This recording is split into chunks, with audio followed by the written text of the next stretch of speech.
ಅಧಿಕಾರಿಗಳು ನಿನ್ನೆ ಬೆಂಗಳೂರಿನ ಹಲವು ಏರಿಯಾಗಳಲ್ಲಿ ದಾಳಿ ಮಾಡಿದ್ರ ಬಗ್ಗೆ ನಿನ್ನೆ ಅಷ್ಟೇ ನಿಮ್ಮ ಪಬ್ಲಿಕ್ ಟಿವಿ ವರದಿಯನ್ನು ಮಾಡಿತ್ತು. ಅದರ ಮುಂದುವರೆದ ವರದಿ ಹೀಗಿದೆ. ಐಸಿಸ್ಗೆ ಫಂಡಿಂಗ್, ಬೆಂಗಳೂರಿನಲ್ಲಿ ಇಡಿ ರೇಡ್.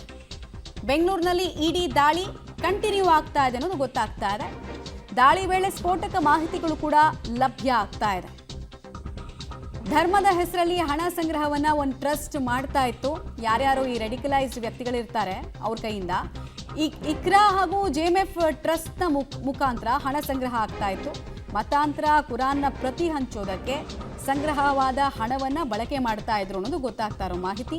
ಆರೋಪಿಗಳಿಂದ 8 ಲಕ್ಷವನ್ನ ಇಡಿ ಸೀಸ್ ಮಾಡಿದೆ.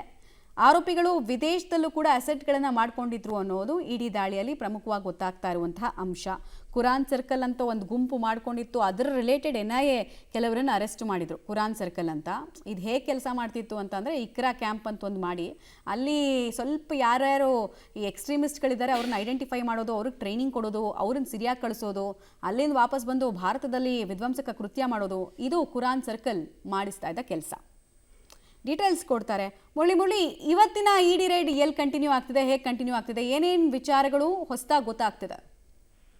ಪ್ರಮುಖವಾಗಿ ಈ ತನಿಖೆಯಲ್ಲಿ ಬಯಲಾಗ್ತಾ ಇರುವಂತದ್ದು ಇಕ್ರಾ ಅಂತೇಳಿ ಮತ್ತು GMF ಅಂತೇಳಿ 2 ಟ್ರಸ್ಟ್ ಏನಿತ್ತು. ಆ ಟ್ರಸ್ಟ್ ಯಾವ ರೀತಿಯಲ್ಲಿ ಹಣವನ್ನ ದುರ್ಬಳಕೆಯನ್ನ ಮಾಡ್ಕೊಳ್ತಾ ಇತ್ತು ಅನ್ನೋದು ಸ್ಪಷ್ಟವಾಗಿ ಈಗ ಇಡಿ ತನಿಖೆಯಲ್ಲಿ ಗೊತ್ತಾಗ್ತಾ ಇರುವಂತದ್ದು. ಯಾಕಂದ್ರೆ ಹಣ ಸಂಗ್ರಹ ಮಾಡುವಂತ ಸಂದರ್ಭದಲ್ಲಿ ಇಸ್ಲಾಂಗೆ ಮತಾಂತರನ ಮಾಡ್ತೀವಿ ಜನರನ್ನ, ಮತ್ತು ಕುರಾನ್ನ ಪ್ರತಿಗಳನ್ನಿತ್ತು, ಕುರಾನ್ನ ಪ್ರತಿಗಳನ್ನ ಬೇರೆ ಬೇರೆಯವರಿಗೆ ಹಂಚಿಕೆ ಮಾಡ್ತೀವಿ, ಅದರ ಮೂಲಕ ಮತಾಂತರ ಕೂಡ ಮಾಡ್ಕೊಳ್ತೀವಿ ಅಂತ ಹೇಳಿ ಹಣ ಸಂಗ್ರಹವನ್ನ ಮಾಡ್ತಾ ಇದ್ದಾರೆ. ಅದು ಕೇವಲ ಈ ದೇಶದಲ್ಲಿ ಮಾತ್ರ ಅಲ್ಲ, ವಿದೇಶಕ್ಕೂ ಕೂಡ ಅವರು ಟಚ್ ಅನ್ನ ಮಾಡುವಂತದ್ದು. ಅಲ್ಲಿ ಯಾರು ಶ್ರೀಮಂತರು ಇರ್ತಾರೆ ಅವರ ಬಳಿಯಲ್ಲಿ ಹಣವನ್ನ ಸಂಗ್ರಹ ಮಾಡುವಂತ ಕೆಲಸಗಳನ್ನ ಮಾಡ್ತಾ ಇದ್ರು.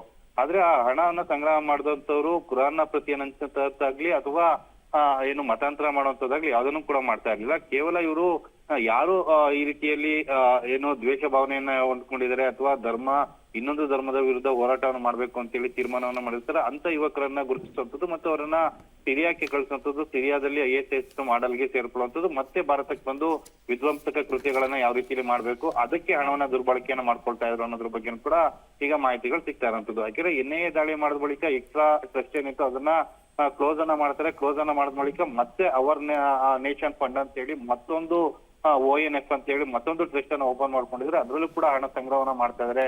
ಪ್ರಸ್ತುತ ಹಣ ಸಂಗ್ರಹ ಈಗಲೂ ಕೂಡ ನಡೀತಾ ಇದೆ ಅಂತ ಹೇಳಿ ಇಡೀ ತನ್ನ ತನಿಖೆಯಲ್ಲಿ ಬಯಲನ್ನ ಮಾಡಿರುವಂತದ್ದು. ಮತ್ತು ಈ ಆರೋಪಿಗಳೇನಿದ್ರು ಅಂದ್ರೆ 8 ಜನ ಆರೋಪಿಗಳೇನಿದ್ರು, ಆ 8 ಜನ ಆರೋಪಿಗಳು ಕೂಡ ವಿದೇಶದಲ್ಲಿ ಅಂದ್ರೆ ಅದು ದುಬೈನಲ್ಲಿ ಇರ್ಬೋದು ಅಥವಾ UK ಇರ್ಬೋದು ಮತ್ತೆ ಬೇರೆ ಬೇರೆ ಪ್ರದೇಶಗಳಲ್ಲಿ ಅಕ್ರಮವಾಗಿ ಆಸ್ತಿಯನ್ನು ಹೊಂದಿದ್ದಾರೆ ಈ ಹಣದ ಮೂಲಕ ಅನ್ನೋದ್ರ ಬಗ್ಗೆ ಈಗ ಇಡೀ ತನ್ನ ತನಿಖೆಯಲ್ಲಿ ಬಯಲನ್ನ ಮಾಡ್ತಾ ಇರುವಂತದ್ದು. ಮಮತಾ, ಧನ್ಯವಾದ ಮುರಳಿ.